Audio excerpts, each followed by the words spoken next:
बिस्मिल्लाहिर्रहमानिर्रहीम। अस्सलाम वालेकुम। और स्टेपिलिया का एक और फ्लावर खिल रहा है। इसकी ये जो बड्स होती हैं ये बड़ी बड़ी सी होती है। अभी ये छोटी है और बाद में ये बड़ी हो जाएगी और बैलून टाइप ये बन जाती है और बाद में ये स्टारफिश इसका फ्लावर बन जाता है। तो ये बिग साइज़ का स्टेपिलिया होता है जो जुलाई मंथ से खिलना शुरू होता है। लेकिन आज का हमारा जो प्लांट है वो शफलेरा है। शफलेरा बहुत खूबसूरत सा प्लांट होता है और इसके लीव्स होते हैं जैसे अम्ब्रेला टाइप, इसको अम्ब्रेला प्लांट भी कहते हैं। और इसके ऐसे लीव्स चारों तरफ फैलते हैं जैसे कि एक अम्ब्रेला, एक छतरी की तरह हो। एक मेरे पास ये भी है जो मैं क्लिप में चला रही हूँ, शफलेरा। ये ट्री टाइप होता है, दरख्त टाइप होता है और उसको हम बोनसाई भी बना सकते हैं। तो वो ये जो है शफलेरा, ये इसमें से एक मिल्क भी निकलता है। वो मेडिसिनल होता है ये प्लांट और इसमें से जो निकलता है सैप, उसकी मेडिसिन उसमें यूज़ करते हैं मेडिसिन में। और लेकिन ये खाने के लिए नहीं इस्तेमाल होता, शायद होता हो, इतना नहीं मुझे पता। लेकिन इसका जो फ्रूट होता है वो भी आता है, इसकी फ्लावरिंग भी होती है। और जो इसको खाने के लिए शायद यूज़ करते हो, मुझे नहीं इस चीज़ का पता। लेकिन इसकी जो ट्री वाला प्लांट है इसकी कटिंग्स लगाना मुश्किल है, बहुत मुश्किल है। जबकि दूसरा जो मेरा वेरीगेटेड वाला प्लांट है शफलेरा, उसकी कटिंग्स लगानी आसान है। अब इनमें बहुत ज़्यादा टर्टल वाइन वगैरह आ जाती है, जो भी अनवांटेड प्लांट होते हैं तो इनको हम निकाल सकते हैं इस नवंबर के मंथ में। और ये दरमियाना सा मौसम है, इसमें बहुत सारे प्लांट जो होते हैं वो लेकिन हम इनकी कटिंग्स लगाते ही रहेंगे क्योंकि हमने छोड़ना नहीं है। गार्डनिंग करते हुए हर काम हमने करते रहना है जब तक कि हमें सक्सेस ना हासिल हो जाए। अब ये जो शफलेरा है इसकी कटिंग हम बहुत इजीली लगा सकते हैं। दोनों शफलेरा प्लांट्स हैं, दोनों अम्ब्रेला प्लांट हैं, वैरायटीज़ अलग-अलग हैं। लेकिन कुछ की कटिंग्स चल जाती हैं और कुछ की नहीं चलती। जो दरमियाना सा मौसम होता है जिसमें जैसे नवंबर का मंथ है, अभी बहुत सर्दी नहीं आई है और ना ही बहुत गर्मी है, तो इसमें कटिंग बहुत इजीली चल जाती हैं। तो जितने भी अनवांटेड प्लांट्स हैं, ये टर्टल वाइन तो खुद ब खुद अपनी जगह बना लेती है। और ये जो होते हैं मैक्सिकन पिटूनियाज़ जो वाइल्ड होते हैं, ये खुद ब खुद उग जाते हैं। क्योंकि एक अगर प्लांट हमारे गार्डन में होता है, अगर हम उस पर पानी का शॉवर करते हैं प्लांट्स को पानी देने के लिए, तो वो जो इसकी फलियाँ सी बनती हैं वो पॉप होती हैं और ख़ुद ही स्प्रिंकल हो जाती हैं तमाम पॉट्स में और ख़ुद ब खुद ये निकलने शुरू हो जाते हैं। इसको हम हेज के तौर पे भी लगा सकते हैं। ये इंडोर प्लांट है शफलेरा। किसी ट्री के नीचे हेज बना के तो हम इसको लगाएंगे। बहुत ज़्यादा धूप में इसको हम नहीं लगा सकते। शफलेरा प्लांट को हल्की सी माइनर सी धूप इसको पसंद होती है।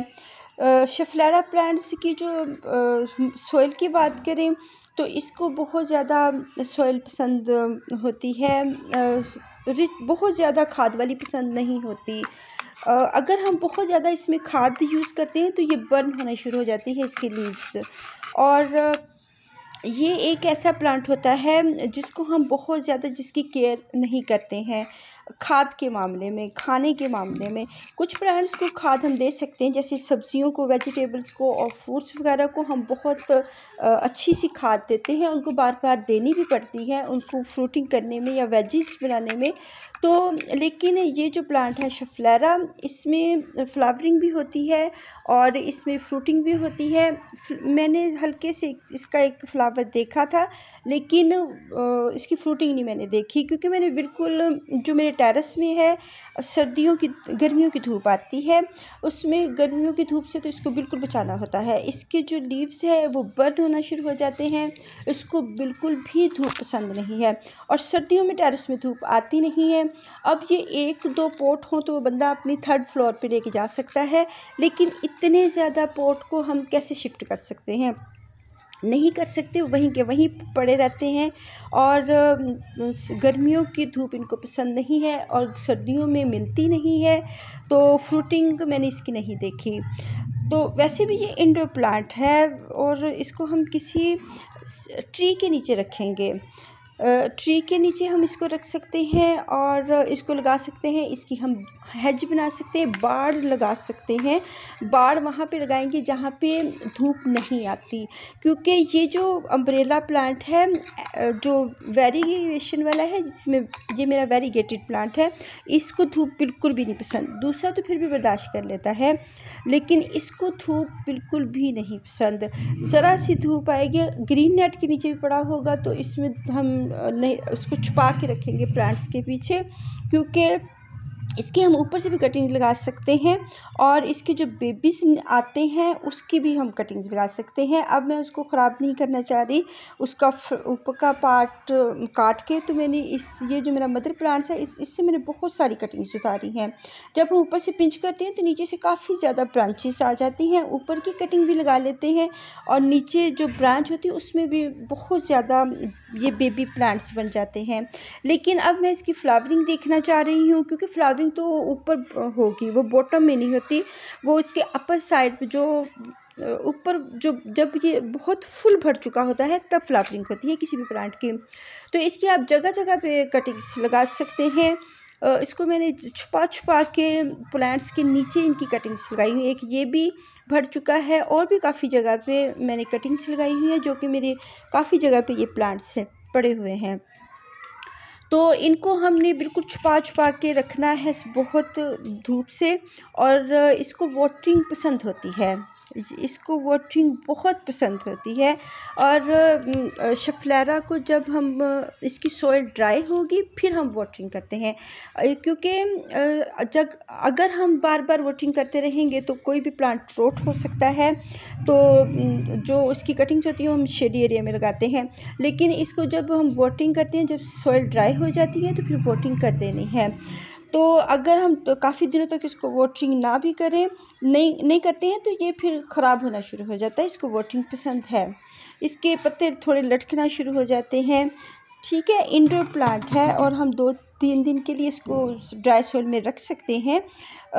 और लेकिन इसको बहुत ज़्यादा इसको फिर ये बर्दाश्त कर लेता है पानी को। इसकी हम गोडी करेंगे, इसको खाद वाली मिट्टी देंगे, इसमें हल्की सी लीफ कंपोस्ट और गोबर की खाद शामिल होती है मिट्टी में, ताकि अगर 2 साल से एक पॉट में हमारा प्लांट है तो वो अपनी ग्रोथ करे। उसको 2 साल के लिए या साल के बाद हमने इनकी रिपोर्टिंग भी कर सकते हैं। अगर ये रूट बाउंड हो गए हैं, अगर इनको खाना देना है तो वो हम इस मंथ में कर सकते हैं, क्योंकि इनकी ग्रोथ हो रही है। जिस प्लांट की सर्दियों में होती है उसको हम सितंबर टू नवंबर उसको हम कटिंग भी लगा सकते हैं और खाद भी दे सकते हैं, और जिनकी गर्मियों में होती है उसको हम फरवरी में खाद भी देंगे, रिपोर्टिंग भी करेंगे और कटिंग्स भी लगाएंगे। क्योंकि जो गर्मियों के प्लांट्स होते हैं उनको हम खाना फरवरी मंथ में देते हैं, जबकि सर्दियों वाले प्लांट को सितंबर अक्टूबर नवंबर के मंथ में देते हैं। इसके हम बहुत ज़्यादा कटिंग्स लगा सकते हैं। इसको हम वाटरिंग कर देंगे अच्छी तरह से और इसको शेडी एरिया में रखना है। अल्लाह हाफिज़।